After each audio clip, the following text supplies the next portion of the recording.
जहां रूस ने भारत से मांग लिए तुरंत 10,000 करोड़ रुपए, तो वहीं यूक्रेन ने मान लिया कि रूस जीत गया है। पश्चिमी देशों के लिए सबसे बड़ा तमाचा है। आखिर यूक्रेन ने कैसे मान लिया कि रूस को जीत मिल गई है? तो सबसे बड़ी खबर निकल कर आ रही है भारत और श्रीलंका से। क्या श्रीलंका के अंदर भारतीय सेना पहुंच चुकी है, जिसकी वजह से खलबली मची हुई है। जानेंगे श्रीलंका भारत के बीच क्या कुछ चल रहा है और कैसे श्रीलंका को भारत बचा रहा है। इसके अलावा बहुत कुछ, आइए जानते हैं इन खबरों को विस्तार से। अमेरिका ने कहा रूस की मदद जल्दी जल्दी मत करो। इस वक्त अगर रूस की मदद जल्दी जल्दी करोगे तो रूस बेहद शक्तिशाली हो जाएगा। लेकिन अब रूस ने भारत के सामने मांग रख दी है और रूस ने कहा है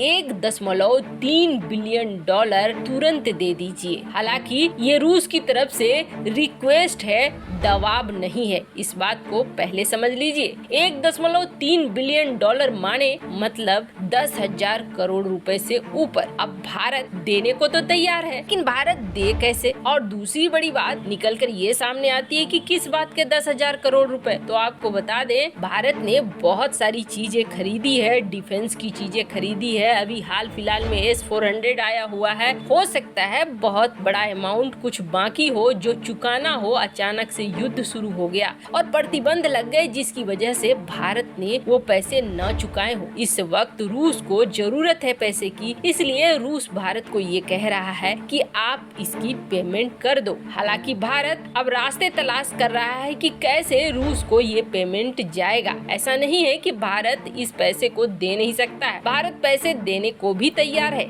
लेकिन रास्ते नहीं मिल रहे हैं कि भारत किस रास्ते से पेमेंट को करेगा। और इसके लिए रूस ने ये सुझाव दिया है कि आप हमारे सिस्टम का इस्तेमाल कर लो। वो सिस्टम कौन सा है? तो वो सिस्टम है मेर का। भले ही भारत और रूस के बीच दोनों पक्षों का व्यापार एक दूसरे से बहुत ज्यादा न होता हो, लेकिन रूस और चीन के बीच होता है। रूस और चीन के बीच जो ये व्यापार होता है, करीब 100 बिलियन डॉलर से ऊपर का व्यापार होता है। दोनों ही देश एक दूसरे से कुछ न कुछ लेते रहते हैं। ऐसे में मेर सिस्टम का इस्तेमाल करने के लिए भारत को खरीदने होंगे युआन, क्योंकि चीन और रूस के बीच युआन चलता है और युआन के जरिए पेमेंट करनी होगी रूस को। लेकिन हाँ, इससे फायदा किसे हो जाएगा? फायदा हो जाएगा चीन को। चीन के युआन को मिल जाएगी ताकत, एक और देश उसमें जुड़ जाएगा। मतलब एशिया में फिर ऐसा हो जाएगा कि रूस के साथ व्यापार करने के लिए युआन का इस्तेमाल ज्यादा होने लगेगा। खैर, इस बात को लेकर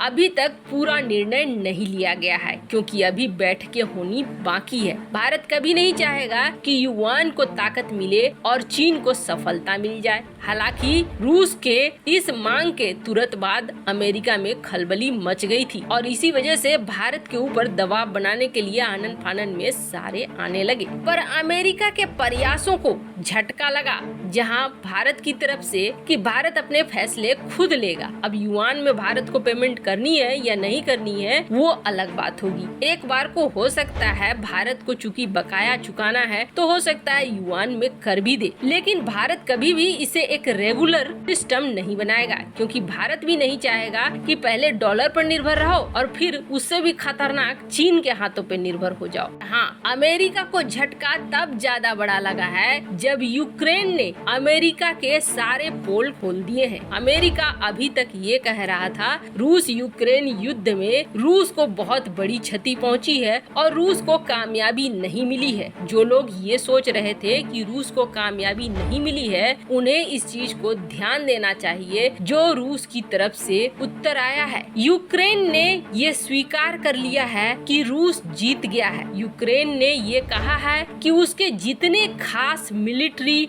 बेस थे, जितनी फैक्ट्रियां थी जहां से वो हथियारों का निर्माण कर सकता था, उन सारी चीजों को बुरी तरीके से रूस ने तबाह कर दिया है। रूस ने शुरुआती दौर में ये बात कही थी कि उसे जो चाहिए था वो हासिल हो गया है और लगभग सारी चीजें प्लान के हिसाब से ही चल रही है। वैसे तो चेरनोबिल से भी रूसी सेना वापस हो गई है। रूसी सेना ने से हैंडओवर कर दिया यूक्रेन को और अब वहां से वो वापस लौट रहे हैं। पर हाँ, जो भी इम्पोर्टेंट यूक्रेन के अन्य वाले इलाके थे उन सभी को उन्होंने तबाह कर दिया है। यूक्रेन के इस ऐलान से सबसे बड़ा झटका लगेगा अमेरिका को, जो कुछ और ही प्रोपेगेंडा सेट करना चाह रहा था। खैर, जहां ये सब कुछ एक तरफ हो रहा है, भारत के लिए भी कुछ समस्याएं खड़ी हो गई हैं यूक्रेन में इस तबाही के लिए, क्योंकि भारत का मीडियम ट्रांसपोर्ट एयरक्राफ्ट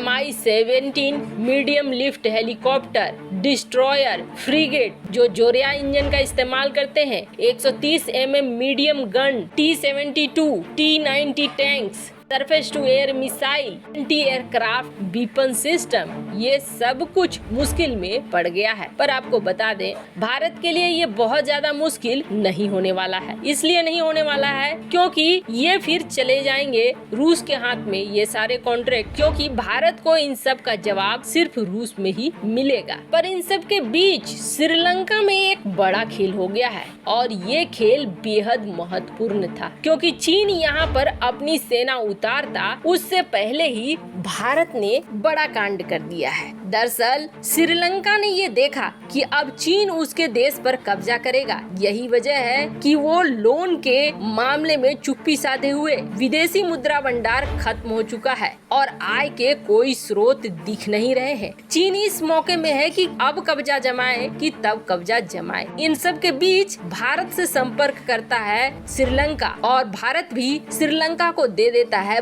बड़ा लोन। अब तक भारत ने $2.4 बिलियन से भी ज्यादा श्रीलंका को मदद दे दिया है। अभी हाल ही में और भी कई बड़े मदद दिए हैं, लेकिन इसके बदले में भारत को क्या मिल रहा है तो आपको बता दें, इसके बदले में भारत को मिल रहा है श्रीलंका के पानी, श्रीलंका के आसमान पर जो चीन का कंट्रोल है, श्रीलंका की जमीन और श्रीलंका के आसमान पर कंट्रोल, क्योंकि ये बेहद महत्वपूर्ण है। इस वक्त चीन के कंट्रोल में है हम्बनटोटा पोर्ट और भारत के एनएसए और विदेश मंत्री ने बहुत अच्छी तरीके से सिचुएशन को हैंडल करके चीन के मंसूबों पे पानी फेर दिया है। भारत और श्रीलंका के बीच इधर बीच कई ऐसे समझौते हुए हैं, जिसमें भारत और श्रीलंका के बीच जहां अदानी के पोर्ट को लेकर, ट्रिनकोमाले में क्रूड ऑयल स्टोरेज को लेकर एग्रीमेंट बने हैं, तो वहीं एक MOU साइन हुआ है जिसे कहा गया है मैरीटाइम रेस्क्यू कोऑर्डिनेशन सेंटर बनाना, MRCC। इसके अंतर्गत क्या है?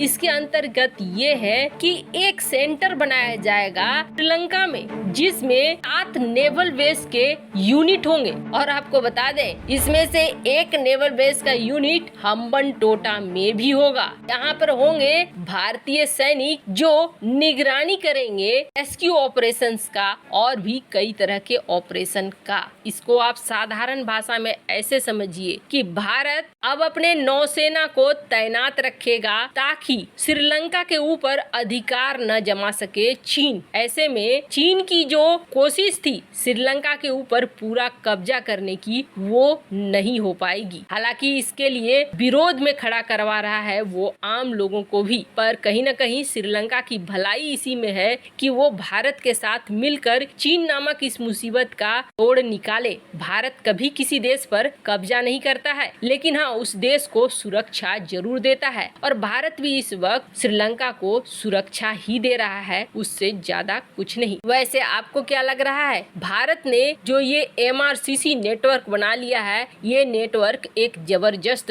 तोड़ है चीन के खिलाफ। वैसे कहा यह जा रहा है कि भारत अभी और भी देशों को इस तरीके के नेटवर्क से जोड़ना चाह रहा है। कमेंट कर अपनी राय जरूर बताएं। जल्द मिलते हैं अगले वीडियो में नई खबर के साथ।